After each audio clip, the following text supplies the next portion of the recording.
Hello everyone. It's James again. I was away for a few days as I had some things to work on here in cartoon land.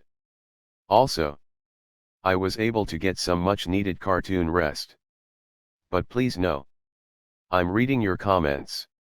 I know I haven't gotten to a lot of them lately, but I've been reading them. And there has been a few that really stood out to me. And they were basically subscribers that appear to have just figured out what this narcissistic abuse thing is all about. And they are trying to go through the healing process. And they are having a difficult time. And I wanted to reply to these people with some helpful information. But when I thought about it, there's more to what I was going to originally give as my reply or answer. And I believe a video is a better format for it. And for those that wrote in with these comments, thank you for sharing and giving your thoughts and asking your questions. And I do hope you are watching this video along with everyone else here. You see, recovering from narcissistic abuse is not only a lifelong journey. What makes it so difficult is we are currently living in a society that has the same narcissistically abusive structure as our toxic home of origin. You see, I've talked about before how the narcissist doesn't want to see you happy. How they will sabotage nearly every single area of your life. Simply put, they will make your life completely miserable. I can tell you, growing up, my mother loved to convince me that she had something wonderful planned for me. Or something I was working on. She had something special for me that would get me where I needed to go. And I would get all excited. My mom for the first time cares about me. And is actually trying to help. But what my mother was doing was setting me up to pull the rug out from under me at the last second. And she did it in a variety of ways. She would say she had whatever situation all planned out. Only to put me in the most embarrassing situation imaginable around those that could have potentially been future good friends. And because of the embarrassment, I would avoid them completely. And that's the other thing I've talked about before. Especially for a narcissist parent. If they see that you are making good friends or you are interested in dating someone that might actually be good for you, they will figure out a way to sabotage it. But if they can see this is a person that will use you or hurt you later on, they will go out of their way to make sure this person is in your life. But growing up seemed like as soon as you felt like you had a good moment going, it was all snatched away. Narcissists have to keep you in a state of feeling terrible. Though they love to give you false hope and knock you back down again. Well, I'm here to tell you. And this isn't to be doom and gloom. Because this is where I turn to God and things I love to do for myself and things I enjoy. Because the reality is the people that run society do not want you to be happy. It's pretty clear. People can barely afford their groceries. Everything is too expensive. They've turned person against person. All because you believe one way. And this other person over there believes another way. And just when things start going good again, the societal puppet masters figure out a way to sow trauma and division amongst the masses. All while making life difficult. Because one of the most common advice given on healing from narcissistic abuse. And that is going out there and creating an interesting and happy and fulfilling life. But when you are behind in life all of the time, and this keeps on happening and that keeps on happening, how can you get to that interesting full life? Look. We are literally all in this same house full of narcissists and scapegoats together. And this is why it's so hard to get to that place where you are feeling better. Because that's what and how society wants it to be. But this goes back to the wonderful example I was shown as a kid. And I believe God let me see this because He knew I needed it. And it was the Rocky movies.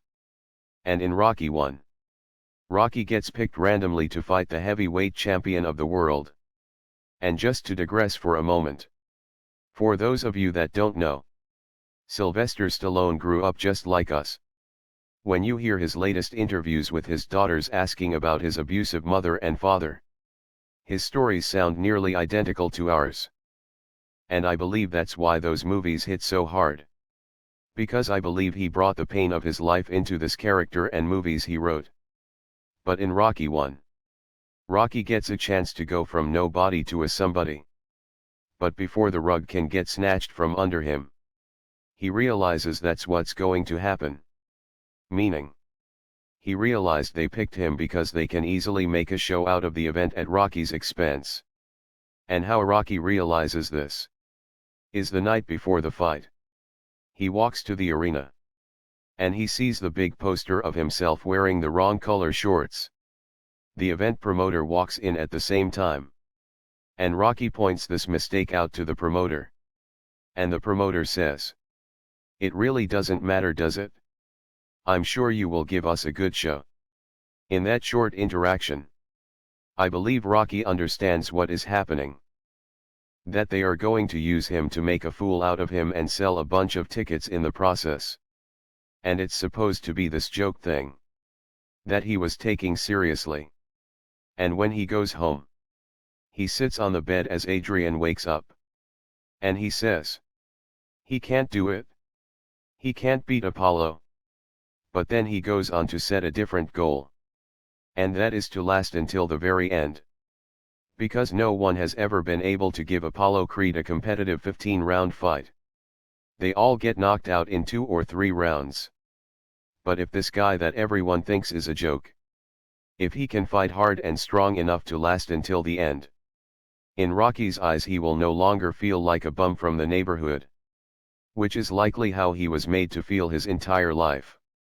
And in the fight, though at first it appears to be the mismatch everyone thought it was going to be, then out of nowhere, Rocky knocks Apollo Creed to the floor for the first time in Apollo's career. Then the fight begins. And Rocky is putting up a good fight considering his lack of experience. But in the 14th round, Apollo has Rocky in a bad position. As Rocky is stumbling around the ring, unable to put up his hands and just eating one punch after the next. And then when he's knocked to the floor, it seems it's all over.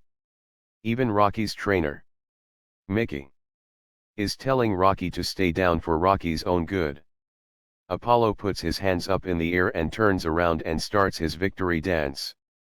As Rocky is pulling himself back up to his feet by grabbing a hold of the ropes. And when Apollo turns around, the look on Apollo's face completely changes from celebration to confusion and disbelief. And Rocky puts up his gloves and motions for Apollo to come on. You see, even as a child, I realized that was the story of my life. Getting knocked down and standing back up. Over and over and over again. And I believe God wanted me to see that to instill some sort of strength in me. Because he knew I was going to face a lot of hard times and betrayals along the way of life. With little to no earthly support. And though I have my moments where I too get upset, or bothered by the entire thing, I always default back to God and talking to him. And I default to round 14. We are all in a messed up world. And Satan has made it this way. The same way he tested Job. But that test is now worldwide. And a lot of people sadly are choosing Team Satan. But more and more people are turning to God. Simply put, it's not an easy walk. It's not an easy walk. But you gotta get back up. You gotta get back up. If you ever need any motivation at all, watch that entire fight from the first Rocky. Or if you just need a quick jolt of motivation, the opening of Rocky 2, they start right from round 14 of the first fight. And when you see Rocky refuse to go out like a joke, because that's what the narcissist wants for you. For you to ruin your life somehow. Grab the ropes and stand back up. God is 100% with you. And please, open your Bible. Even if it's to just read something random. And then just talk with God. I mean, we don't know when Jesus will return.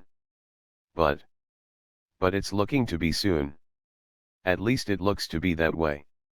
And encourage one another here to be of good cheer. I see you all helping one another in the comment section. and I appreciate you all doing that for one another. Because the answer is, there is no easy answer. At least in today's society. We just have to turn to God. Do the best we can. And keep on getting back up. Well, that's all I have for today. I do hope your day is blessed. And until next time. Bye for now. And be good to yourself.